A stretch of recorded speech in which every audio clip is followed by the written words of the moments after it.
She doesn't turn 100 until February 2nd. So this is just the pre-party. On the 2nd, you'll get your invitations because it's going to be way bigger than this. Now, Jeff's band, which is not my band, it's the other Jeff. He will not be entertaining, but Rodrigo, the one-man mariachi, will be here. Yeah, So, right. But you got to bring your own food and drink. And it'll be on the golf course on the 18th hole. I knew that means Hey, a lot of you have known my mom for years, probably way longer than you want to know her. And a lot of you have never met her. You just know about her reputation, right? So I'll get into her reputation. But all you Minnesotians and Canadians that are here, it's pretty much everybody, right? If it wasn't for my mom, you guys would be in Green Valley, Oro Valley, who knows what valley. But you would not be here because there would be no tennis courts. So when my mom got here in 1985, and how many of you were here in 1985? Well, yeah, quite a few, eh? Well, there was no tennis courts. And so my mom and her rabble-rousers went down to the clubhouse. And there was a, what's his name, Schmicky Schmuck? Schmicky. The guy that owned this place before it, we all owned it, was a crook. I mean, he was a bandit.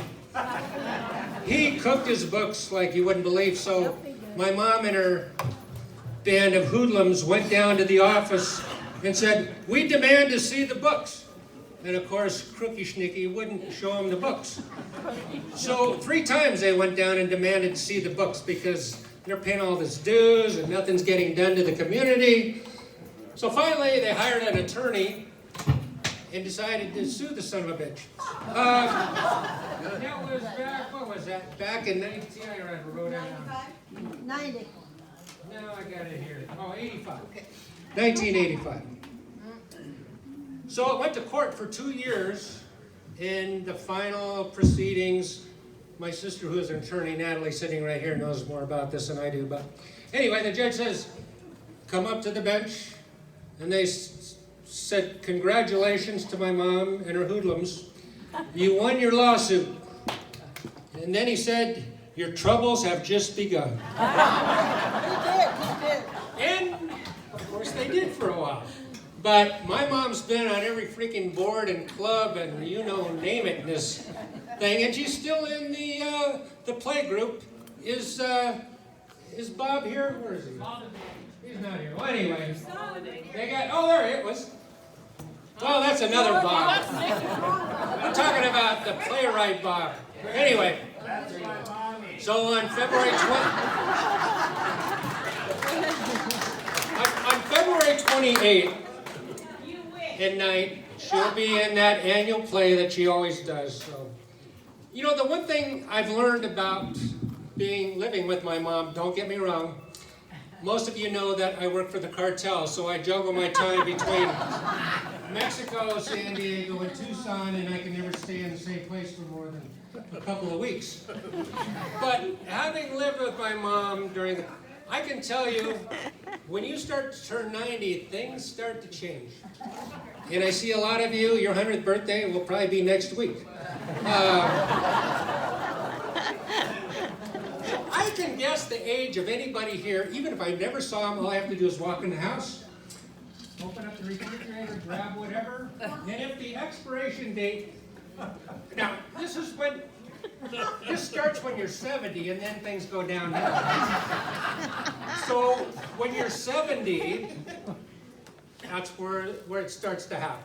So open up the refrigerator door, pull out the expiration date, and for every 30 days beyond the expiration date, add 5 years to 70, right?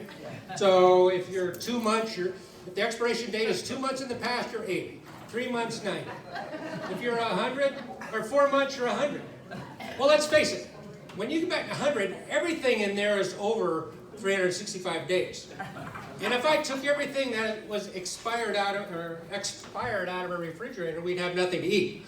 So we just make do, and we haven't been to the hospital yet, so what the hell? Now, just to show you, I just went into a refrigerator yesterday, and because a lot of you guys think I'm just bullshitting.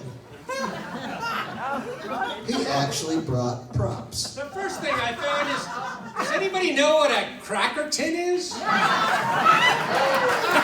the hell did they start making those things? I don't think you want to eat these crackers. So let me just start pulling crap out. Okay, so the other thing that happens when you hit your 90s, you get a little thrifty. I call it pinch penny. Some people call it Canadian. I didn't know. I didn't mean to say that. But, so, okay, the first thing I found is this little sliver of tomato in a baggie. Now, you couldn't have just put that little sliver in your salad or whatever. No, I'm going to save it. Okay, now here you got a little apple sliver. You couldn't have eaten the whole apple. You had to save this thing and sit in there for...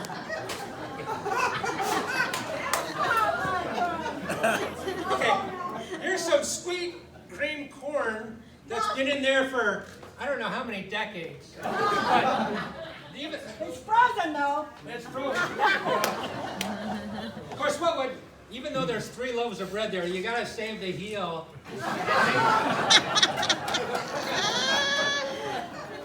Okay, she's got lemon trees that grow so many lemons, it's unbelievable.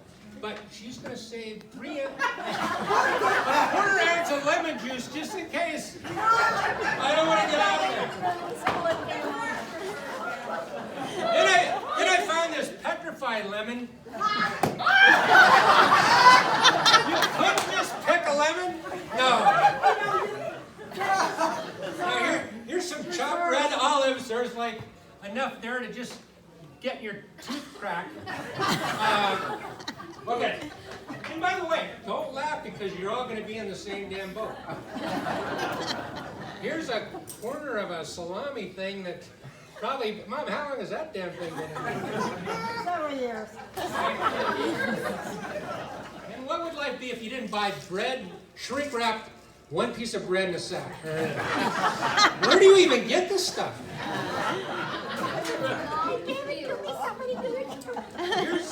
Here's a couple of chunks of broccoli in here, which I'm sure will fill you up. I'm going to save this for you, Mom. You went through the Depression. This is Here's why. That's right. this jelly jar that's been in there for half a century. There's a little jelly up in that corner. And if you take a Q-tip, you could probably get that out of it. Put it on half a cracker.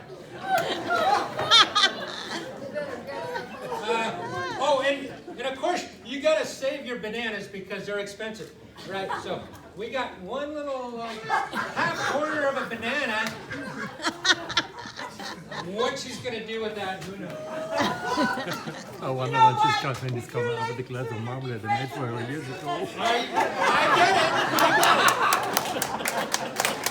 Of course, everything has to be labeled as if we didn't know this was carrots. The only thing you need to put a date on there because this is like Smithsonian material over here. Next time I'll do that. And you gotta freeze your potatoes because those are damn expensive. You never know when you're gonna. Well, I'm glad you cleaned the refrigerator.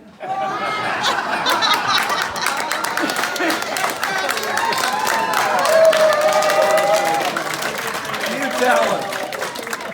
Just to give you a little history of where my mom got her feistiness, and she went to college in a little rural town in Pennsylvania in 1941. She was on the basketball team. Back then, they played full court with the women, but you had 6 players, and they split them up, 3 on one side of the court, or 6 on one side of the court, 6 on the other. And if you got a defensive rebound, you had to throw it to the other end of the court because they thought women weren't physically fit enough to run up and down a full court. Which I agree, but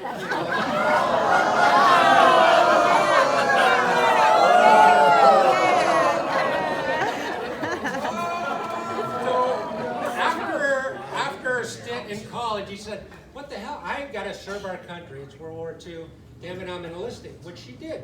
And shortly after she enlisted, she had a meeting with the commander. Actually, the commander sought her out and said, when you're going to be a captain of 185 cadets, and she went home and she goes, I can't herd a bunch of cats. 185 cadets running around.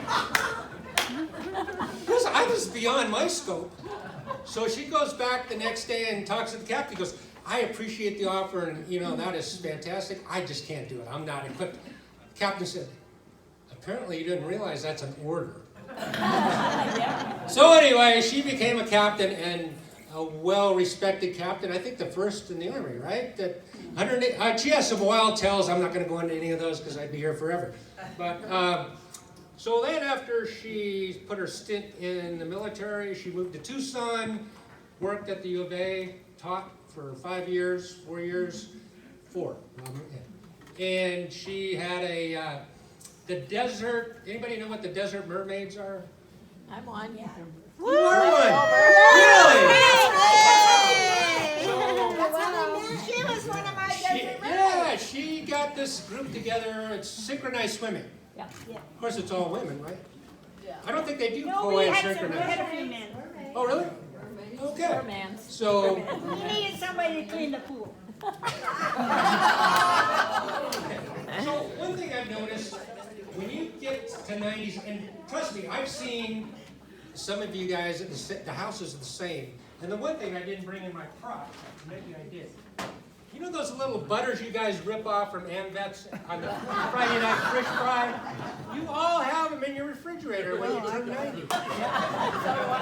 And you're depriving the federal government, and you're taking a penny out of Trump's Key Largo fund every time you rip off a piece of that butter. Really, I can't believe it. I don't know what she hates worse, Trump or technology. But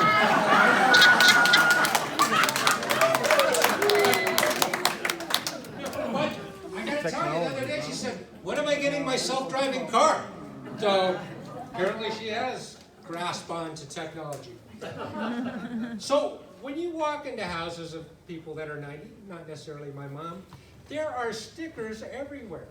Stickers. Take my pill. Don't forget the phone number. Don't forget to call the doctor. Then the classic one on the front of her door, she says, resting. Well, when you're 100, don't you rest freaking day? The one thing she can't do is delegate. I'll be there, and I'll give you an example. Just, the last time I was here, I'm in the living room, and all of a sudden I hear this, goddamn son of a bitch.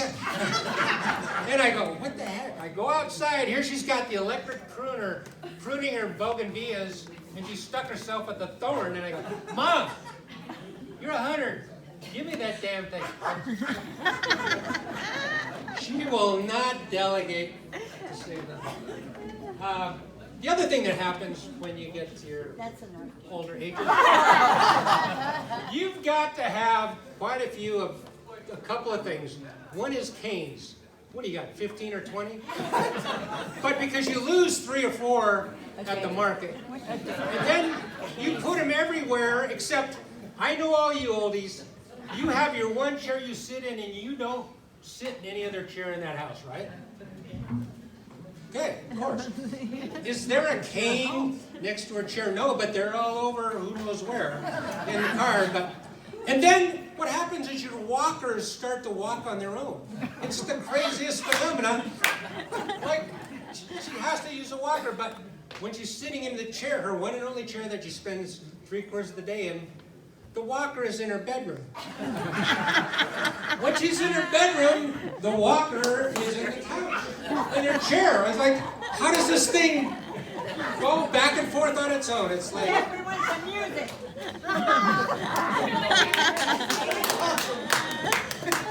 But let me tell you this. She is really sharp. I mean, there's some dull things like the knives and the scissors in her house that have been here since World War II.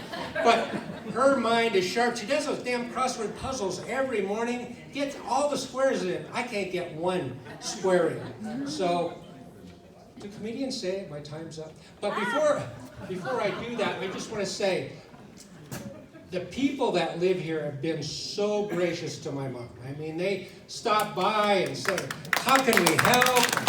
It's just, I mean, it's such a pleasure. And you guys have just been fantastic, and I've met pretty much everybody, and you're stopping by, and what can we do for you? And it's, you don't see that in Mexico. You don't see that in San Diego. But here at the park, what a community. So grateful. And I am so grateful. My daughter, Alexa, who checked you in, wave. And Natalie and Rocky, your boyfriend, oh, he's a terrorist in the back serving drinks.